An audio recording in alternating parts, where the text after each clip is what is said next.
Okay guys, today I was going down the road with the Dodge Magnum and I heard this rattling noise.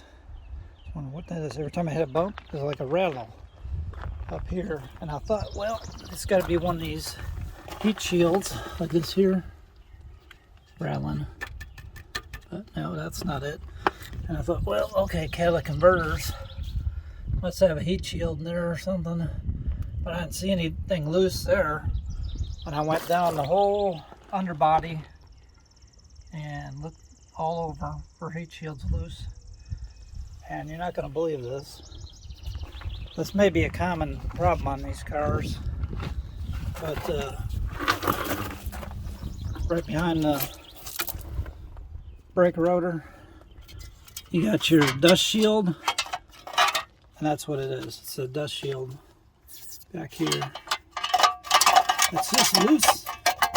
It looks like it was attached to the spindle here. The spindle at one time. Right there. So that thing is making a racket when I'm going down the highway.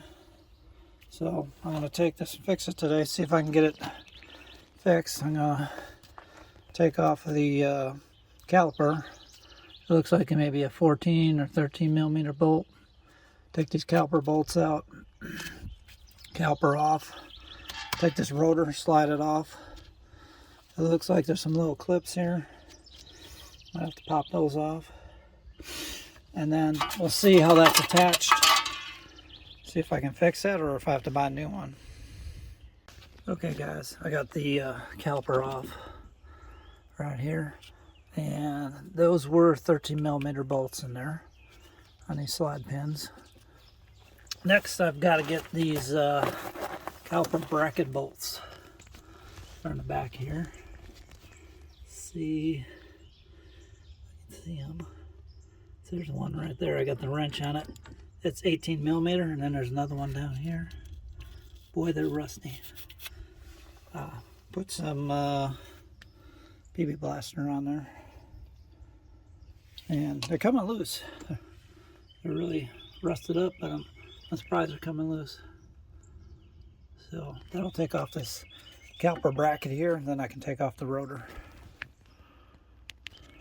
Okay, I got the caliper bracket unbolted, and I got the rotor off. I just snapped those little washers that were holding the rotor on. You can see here the problem. I think this is a northern car, because look at all the rust. And it just, where the aluminum and the steel were together, it corroded bad. Road salt got behind there.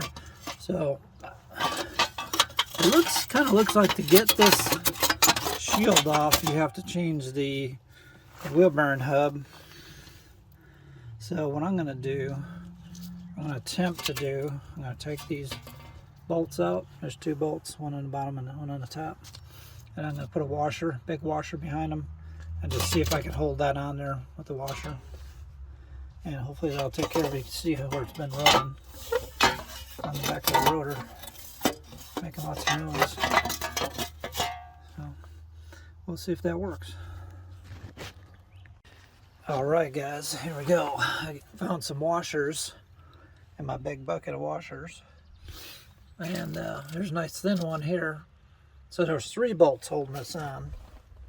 This one I had to double up because it had a little stub that stuck out. So even if I put the washer on there, it would bottom out on that stub, and then it still would wiggle. So I had to put a bigger washer behind it. And this one here. So all I gotta do now is put this rotor back on there. Man, these suckers are heavy too. This is I need 2 hands for this to get it lined up. But that is a heavy rotor, man. That's a big one. Gosh. I don't know if that's original. It has 73,000 miles on this car. But I'm going to try that and put that on there. And just to make sure it doesn't rub on these. I don't think it will. If it in the past, it's not sticking out that much further with the washers. Hopefully it'll cover. But otherwise I would have to take this bearing out to replace that, to get a new heat shield behind, or dust shield, dust and water shield, I guess it is. I would have to take this wheel bearing out to get to it because it's up behind there. So here we go, guys. I'm gonna put this on there. I'll let you know how it works. All right, guys. Yeah, no problem with clearance. Put the road on. I got it pushed up tight against there, and hopefully you can see that bolt down there. There's plenty of clearance, so no problem at all. Put this all back together. Get these brakes on here. That brake caliper and the caliper bracket and everything put back on there. Be nice and quiet going down the road. It sounded like it was falling apart. The way that heat shield, or the heat water shield, whatever you want to call it, was rattling. So there you go, guys. If you have that problem, you might want to try it, just putting some washers on it.